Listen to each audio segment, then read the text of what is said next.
जय हिंद दोस्तों, आप सभी का स्वागत है रिजल्ट गुरु में। और ग्रुप डी के बारे में हम डिस्कस करने वाले हैं कि आखिर हमें सिलेबस में क्या क्या पढ़ना चाहिए कि सिलेबस से बाहर भी ना जाए और सिलेक्टेड हमें चीज़ें पता लग जाए। काफ़ी कम समय हमारे पास बचा है कि हमारे पास मात्र ये मान के चलिएगा 35 दिन बचे हैं। यहाँ पर हम ऐसा सिलेक्टेड चीज़ें क्या पढ़ें कि हमारा सिलेक्शन कंफर्म हो जाए। ठीक है, तो बात कर लेते हैं। आज बिल्कुल एकदम टॉपिक वाइज की बात करेंगे। ग्रुप डी सिलेबस, जो कि आपका हल्का सा चेंजमेंट हम बोल सकते हैं सिलेबस में। ठीक है ना। अब अगर देखिएगा, यहाँ पर हम गारंटी देते हैं कि अगर हमारे बताए गए चीज़ों के बारे में आप अच्छे से ध्यान दे लोगे तो 100% गारंटी लेते हैं हम सिलेक्शन की। ठीक है, जो आपका पेपर रहेगा उसमें मोड ऑफ एग्जाम रहेगा आपका कंप्यूटर, यानी कहने का मतलब ऑनलाइन आपका ये पेपर होने वाला है। ठीक है, तो ऑनलाइन पेपर में सबसे ज़्यादा ध्यान रखना पड़ता है हमें टाइम का। दूसरा ध्यान हमें रखना पड़ता है भी नेगेटिव मार्किंग का, कि नेगेटिव मार्किंग ना कर दें हम, तुक्के के चक्कर में हम चीज़ों को गलत ना कर दें। तो उसी चीज़ के ऊपर फोकस करते हुए हमें एक एक पॉइंट की ओर ध्यान रखना है कि ड्यूरेशन जो रहेगा आपका 90 मिनट का रहेगा। साथ साथ हमें पता है अभी 100 क्वेश्चन आने वाले हैं, जिनमें से आपकी एक क्वेश्चन एक नंबर का रहेगा और साथ में 1/3, यानी कहने का मतलब आपने 3 क्वेश्चन गलत किए, एक क्वेश्चन के नंबर आपके कट जाएंगे। दूसरी बात, नॉर्मलाइजेशन होगा तो हमें यह पता है कि जितनी कम नेगेटिव मार्किंग की जाएगी हमारे नंबर उतने अच्छे मिलेंगे। तो कोशिश हमें करना है, हमें टू द पॉइंट वाले, यानी हमें जब कंफर्म है ये क्वेश्चन मुझे आता है तभी जाके उसको अटेम्प्ट करना है।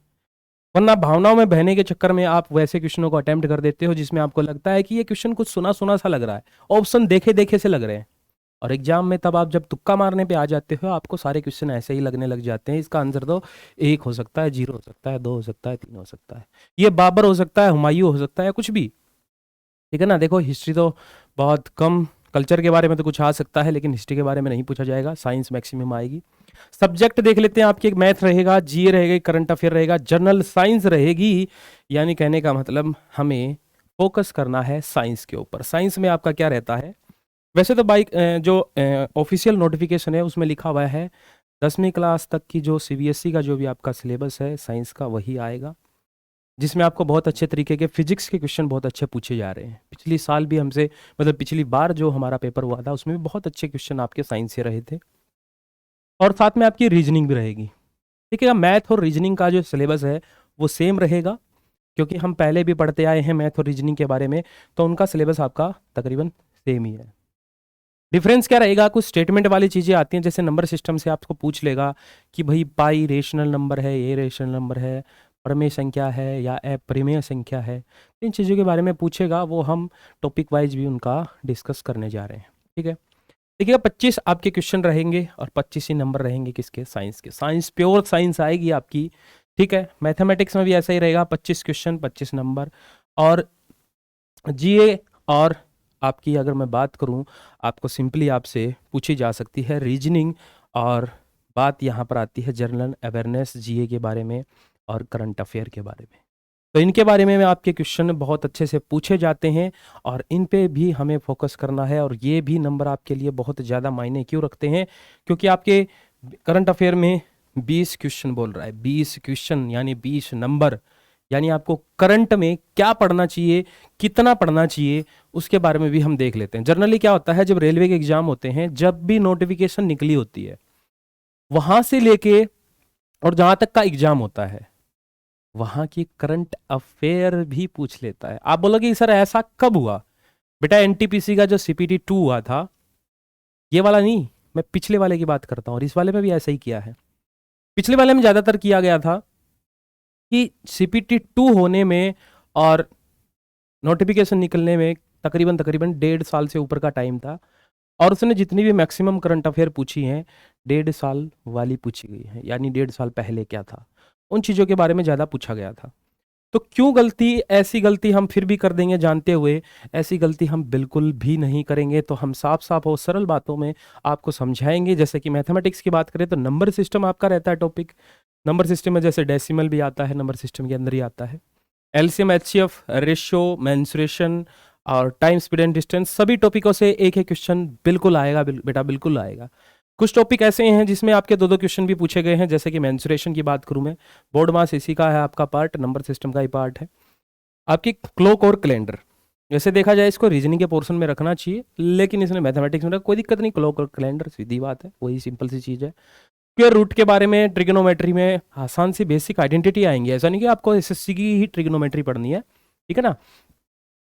ज्योमेट्री में आपका क्या रहेगा, सिंपल आएंगे, एंगल के बारे में क्वेश्चन आते हैं, कुछ प्रॉपर्टीज़ हैं जो हमारी क्लास आने वाली क्लास है जिसमें आपको लगातार 15 से 16 घंटे में पूरा का पूरा मैथ आपका कवर करवाया जाएगा मेरे द्वारा। मेरा नाम है अमित कुंडू, ठीक है। तो बिल्कुल आपको एक एक चीज़, और वहाँ से भी आप अगर एकदम से 15 या 16 घंटे की जितने की वीडियो आपकी तैयार हो रही है, उस वीडियो में भी आप अगर ज्वाइन कर लेते हो तो आपको मैं गारंटी देता हूँ आपको बहुत सारे चीज़ें क्लियर हो जाएंगी। 25 में से 25 नंबर भी ले लेगा लड़का, अगर किसी लड़के ने मेरी वीडियो को बहुत अच्छे से देखा तो, ठीक है।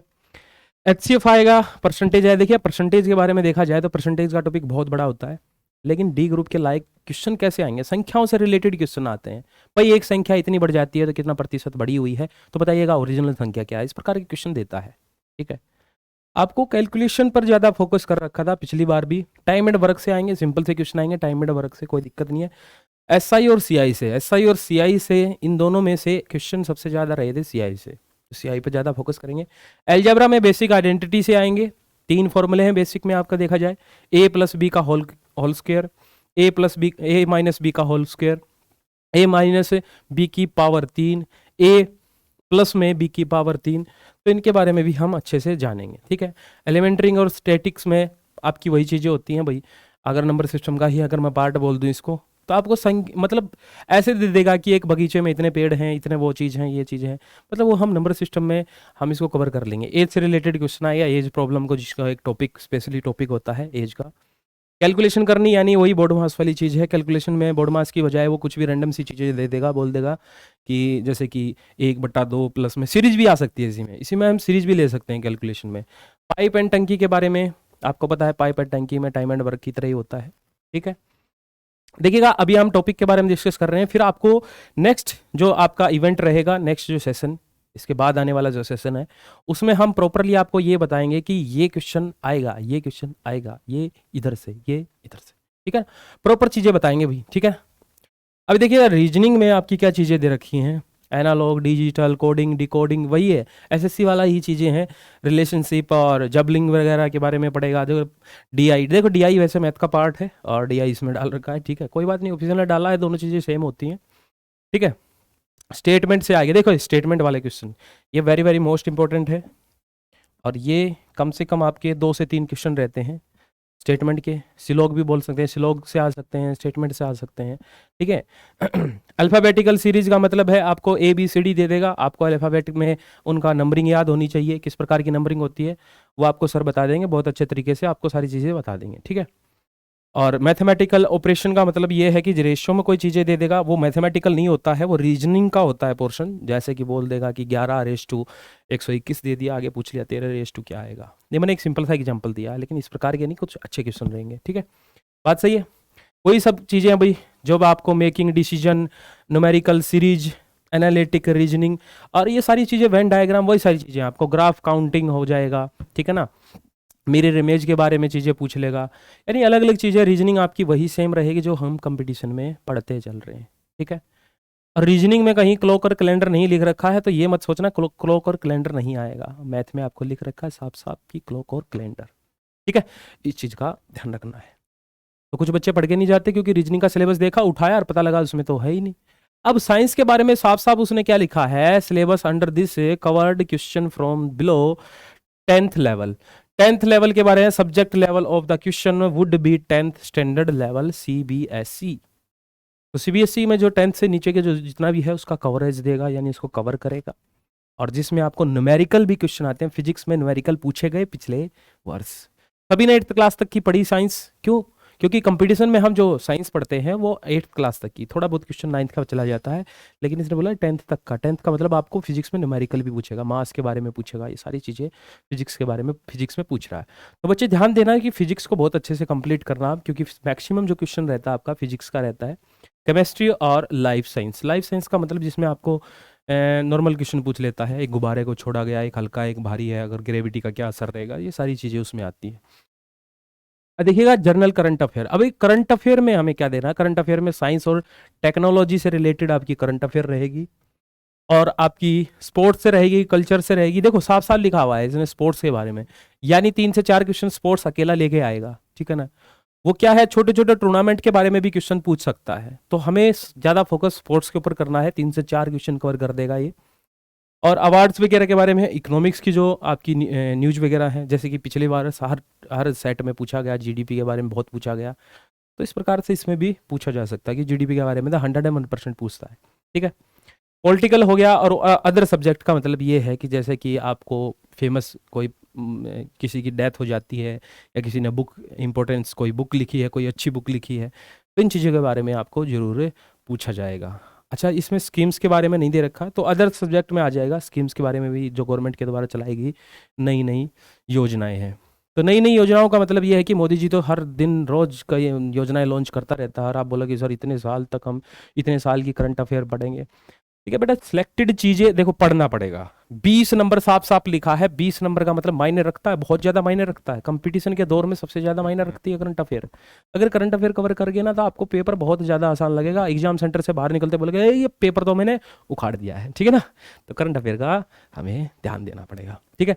आज का सेशन यही खत्म करते हैं। नेक्स्ट सेशन में हम एक एक पोर्शन को, एक एक पार्ट को लेकर चलेंगे। इसमें ये क्वेश्चन आएगा, इसमें इस प्रकार का क्वेश्चन रहेगा, एग्जाम्पल दे दे के आपको चीजें बताएंगे। तो तब तक ध्यान रखिएगा, रिजल्ट गुरु के साथ जुड़े रहिएगा, और मिलते हैं नेक्स्ट सेशन में। और हमारा टेलीग्राम का ग्रुप का लिंक भी आपको डिस्क्रिप्शन में मिल जाएगा, तो टेलीग्राम का ग्रुप भी जरूर ज्वाइन कीजिएगा। वहां पर आपको बढ़िया से बढ़िया फैकल्टी आपको बहुत अच्छे से टीच करेगी, जिसमें आपको सिलेक्शन के बिल्कुल, एक तो बोलते हैं सिलेक्शन के नज़दीक नज़दीक नहीं, सिलेक्शन बिल्कुल एकदम दिला के मानेंगे, 100% गारंटी, इसी को तो बोलते हैं, ठीक है। तो ध्यान रखना। जय हिंद।